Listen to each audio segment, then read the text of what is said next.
కిడ్నీలో రాళ్ళు ఏర్పడటానికి ఆహారంలో ద్వారా వచ్చిన ఆక్సిలేట్స్, కాల్షియం కారణం.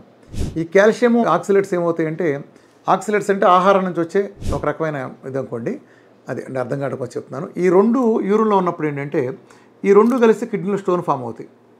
ఇది ఎలా అంటే, మీరు ఒక ఎకరం చెరువు ఉందనుకోండి, దాంట్లో 1000 చేపలు ఉంటే మీరు ఎకరం చెరువు నిండా నీళ్లు ఉంటే 1000 చేపలు ఎప్పటికీ కలుసుకో, ప్రాబిలిటీ తక్కువ. అదే నీరంతా ఎండిపోయి బకెట్ నీళ్ళకి వచ్చినాయి అనుకోండి, 1000 చేపలు ఒకే చోట ఉంటాయి. సో కలవటానికి అవకాశం ఎక్కువ ఉంటుంది.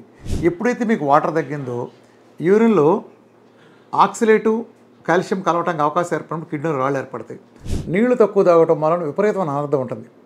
మామూలుగా ఏం చేస్తుందంటే కిడ్నీ మలినాలన్నింటినీ ఫిల్టర్ చేసిన తర్వాత ఆ వ్యర్థాలను మొత్తం అది యూరినరీ బ్లాడర్ ద్వారా మనకు బయట తోసేస్తుంది. ఈ తోసినప్పుడు ఏం జరుగుతుందంటే, మీరు కనుక నీళ్లు ఎక్కువగా తీసుకునే వాళ్ళలో ఎలా ఉంటుందంటే ఫుల్ ఫోర్స్తో ఉంటుంది కాబట్టి మొత్తం మలినాలన్నీ వెళ్ళిపోతాయి, కొట్టుకుపోతాయి.